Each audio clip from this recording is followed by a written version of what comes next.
এই কথা বলার পরে ওই রিক্সাওয়ালা বলতেছে যে তাহলে আমার রিক্সা ঘুরাইলেন কেন। আমি পুরো অবাক হয়ে গেলাম, ভাই এটা তো খুলে পড়ে যেত। মানুষ বলে জাদুর শহর, এটা হইতেছে কচুর শহর আর কি। জাদুর শহর মাই ফুট। আপনি যদি সবকিছু মেনেও চলেন, আরেকজন এসে আপনাকে মেরে দিবে। এখন এরকম হইতে পারে যে ভাই এই মোটরসাইকেল হঠাৎ করে আমার দিকে এসে পড়ছে, আমি তো ধাম করে ব্রেক করছি, কি যে বলবো ভাই। এক রাইডের ভিতরে কত কাহিনী হইতাছে, রিস্কের কথা বলতে গিয়ে আমি এখন মৃত্যুর রিস্কে চলে আসছি।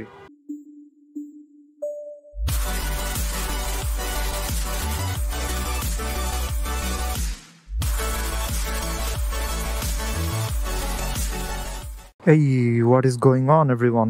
এখন রাতের টাইম, সরি রাতে ভিডিও করার জন্য, আসলে দিনের বেলাতে সারাদিনই বিজি ছিলাম, একটু সুযোগ পাওয়া যায় নাই, তাই এখন রাতে বের হওয়া লাগতেছে। এখন বাজে হচ্ছে সন্ধ্যা কয়টা, 7:10 বাকি। 7টার মধ্যে আমার যাওয়া লাগবে পুরান ঢাকার হাজারীবাগ পার হয়ে বিজিবি 5 নম্বর গেট পার হয়ে, জায়গাটারে কি বলে আমি নাম জানি না, কিন্তু রাস্তা চিনি। Whatever, let's get going. আর আমাদের এই এলাকাতে রিসেন্ট 4-5 দিন ধরে এমন লেভেলের জ্যাম, কি আর বলবো, একদম ধানমন্ডি শঙ্কর পর্যন্ত জ্যাম ছড়ায় গেছে। আজকে দুপুরবেলা যখন এদিক দিয়ে আসতেছিলাম, হেঁটে বের হয়েছিলাম, প্রায় 4 কিলোমিটারের মতো হাঁটছি আজকে। মাঝে মধ্যে ইচ্ছা করেই ভিতরের দিকে রাস্তা দিয়ে গেলে হেঁটে বের হই, যেন গাড়ি একটু ক্যালোরি বার্ন হয়।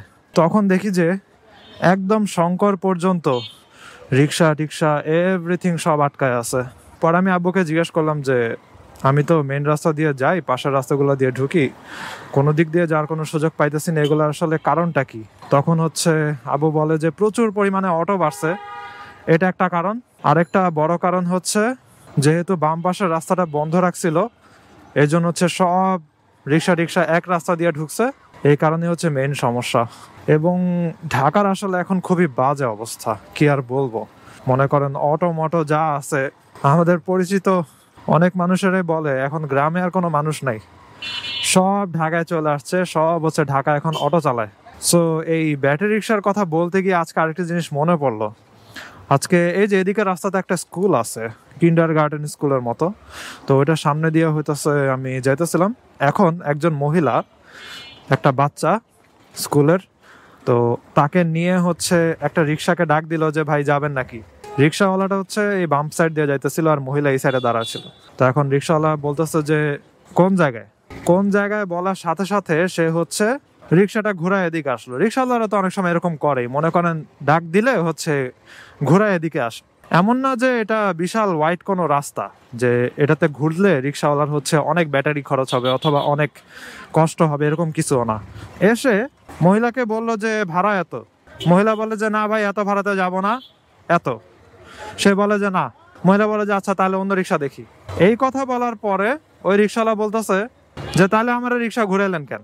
আমি পুরো অবাক হয়ে গেলাম যে কি লেভেলের আর কি বেপরোয়া হয়ে গেলে এখন রিক্সাওয়ালারা এসব কথা বলতে পারে মানুষের সাথে। কি ব্যাপার, আমার মোটরসাইকেলের পিছনে কয়েকদিন ধরে আর কি ঝুনঝুন সাউন্ড শুনছি আমি, কিন্তু কোন জায়গা থেকে এটা আসে? হোয়াট দ্য হেল, এই জায়গাটা দেখি লুজ। কি ব্যাপার ভাই, লাস্ট সার্ভিসিং যে করাইছি সে টাইট দেয় নাই এটা। হোয়াট ভাই, এটা তো খুলে পড়ে যেত। কি অবস্থা দেখেন, যে কোনো মতো আঙ্গুল দিয়ে টাইট দিলাম, বাসায় গিয়ে পরে প্লায়ার্স দিয়ে এটা টাইট দেওয়া লাগবে। হোয়াট, তারা লুজ ফিট করে আমাকে মোটরসাইকেল দিয়ে দিছে। এই যে এখন ঝুনঝুন সাউন্ডটা আসতেছে না। আমি এরকমই কিছু একটা চিন্তা করছি, কারণ এমনি তো এরকম সাউন্ড হওয়ার কথা না, যদি না আমি চাবি টাবি পিছনে ঝুলাই। কিন্তু আমি পিছনে নর্মালি কিছু ঝুলাই না, তাহলে এটা আসতেছিল কই থেকে। পরে দেখি যে ওই জায়গাটারে কি বলে আই ডোন্ট নো, যে জায়গাটাতে হচ্ছে মনে করেন চাকার মাঝখান দিয়ে একদম সেন্টার দিয়ে হচ্ছে যে জিনিসটা যায়, যে লোহার রডের মতো জিনিসটা যায়, ওইটার কানেকশন ওই জায়গাতে হচ্ছে একদম লুজ। যাই হোক, আঙ্গুল দিয়ে হালকা পাতলা টাইট করলাম। চিন্তা করেন শোরুমের লাস্টের সার্ভিসিং এ ওই লোকটা সামনের চাকা তো খুলেই নাই, বলছে যে পরের বার যখন ঠিক করতে আসবেন তখন একসাথে ওইটা কইরা দিব। আর পিছনের চাকা খুলছে কিন্তু লুজ লাগাই দিয়েছে আমারে। কি আর বলবো, হোয়াটএভার। রিক্সাওয়ালাদের কাহিনী বলতেছিলাম, এরকম হচ্ছে অবস্থা। তারপরে আবার যখন বেরিবাঁধের রাস্তাতে উঠি, ওদিক দিয়ে ভাই এমন ভাবে চলে, খুবই বেপরোয়া। তারপরে সিএনজি ওয়ালারাও এখন অনেক মারমুখো টাইপের হয়ে গেছে। ওই যে রিসেন্টলি সিএনজি ওয়ালাদেরকে যে বলছে যে আপনারা মিটার ছাড়া এতর বেশি নিতে পারবে না, তাহলে হচ্ছে ফাইন হবে। তখন সিএনজিওয়ালারা হচ্ছে আন্দোলনে নামছে, এই সেই বিভিন্ন কাহিনী এরকম চলতেছে এই সিটিটার ভিতরে। মানুষ বলে জাদুর শহর, এটা হইতেছে কচুর শহর আর কি। জাদুর শহর মাই ফুট। পুরাই ওভার ক্রাউডেড একটা সিটি, এবং বাংলাদেশের টোটাল জনসংখ্যার আই থিঙ্ক মোর দেন 30-40% এখন মনে হয় ঢাকাতে অবস্থান করতেছে। 50%ও হতে পারে, কে জানে। এমনি তো আগেও কোনো জায়গা ছিল না। আর এখন বিভিন্ন ধরনের কাহিনী, এক এক ইলিগাল ভেহিকলস, এগুলার কারণে আর জায়গা দেওয়া সম্ভব হইতেছে না। সব জায়গাতে এখন জ্যাম আর জ্যাম। আর ইলিগাল ভেহিকলস তারা সরাইতেও পারতেছে না, কিছু একটা বললেই আন্দোলনে নেমে যায়। ব্যাটারি রিক্সাওয়ালাদেরকে বলছিল যে আপনারা শহর ছাড়েন, নেমে গেছে আন্দোলনে। যেই ভেহিকেল, মোটর ভেহিকেল, কোনো পেপারস নাই, কিচ্ছু নাই। বিআরটি এর রোড পারমিট আমি জানি না এদের কোনো কিছু দেওয়া হয় নাকি। এই ভেহিকেল দিয়ে কোনো উল্টাপাল্টা কিছু হলে এগুলো আইডেন্টিফাই করতে পারবেন না। তারা কোনো ধরনের রোড ট্যাক্স না দিয়েই হচ্ছে মেইন রাস্তার মাঝখান দিয়ে চলে, এখন সব ধরনের রাস্তাতে চলে। আমি হাতিরঝিলে গেলে আপনারা তো আমার ভিডিওতে অনেক সময় দেখেন যে ওখানে রিক্সা। তাহলে আমরা যারা হচ্ছে রোড পারমিট নিছি, রোড ট্যাক্স দিছি, তাহলে আমাদের কেমন লাগবে বলেন, যখন আমরা তাদের জন্য চলতে পারবো না? খারাপ লাগবে, এটাই স্বাভাবিক।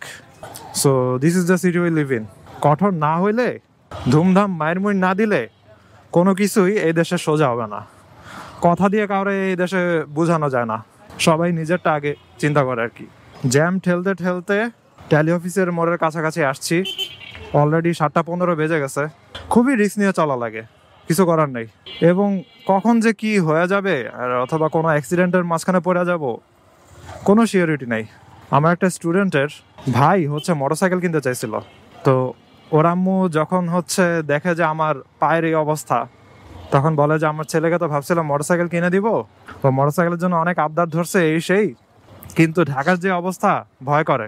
তারপর আমি বলছি যে আসলে জিনিসটা হচ্ছে যে আপনার মোটরসাইকেল অনেক কাজে লাগবে, আপনি অনেক লাভবান হবেন এবং আপনার অনেক সময় বাঁচবে জীবনের।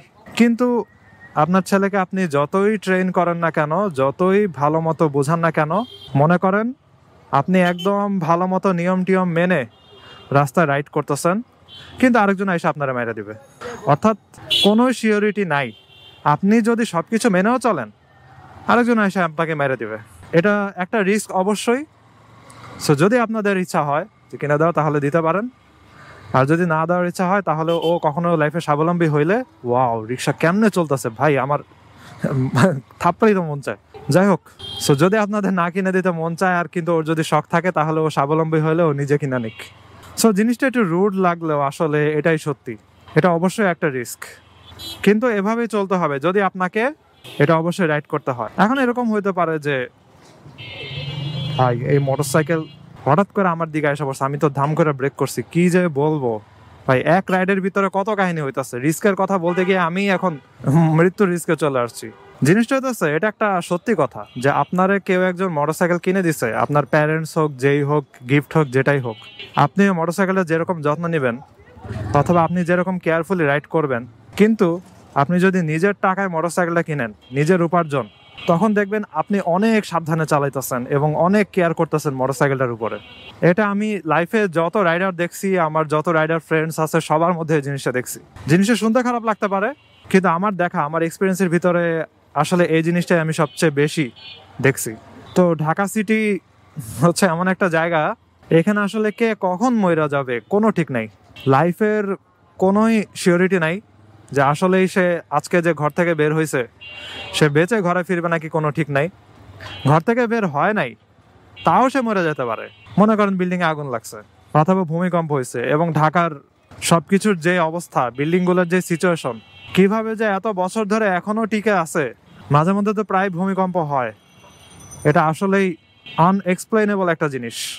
যাই হোক, সবাই প্রে করবেন যেন সবাই ভালো মতো সুস্থ থাকুক, কারণ এত ডেঞ্জারাস একটা সিটিতে সারভাইভ করা খুবই হার্ড। তারপরও আমাদের টাকা পয়সা ইনকাম অথবা হচ্ছে প্যারেন্টসদের দেখাশোনা অথবা হচ্ছে চাকরি বাকরি, বিভিন্ন কারণে হচ্ছে এই সিটিতে সারভাইভ করতে হয়। So this is our life, this is the story of survival.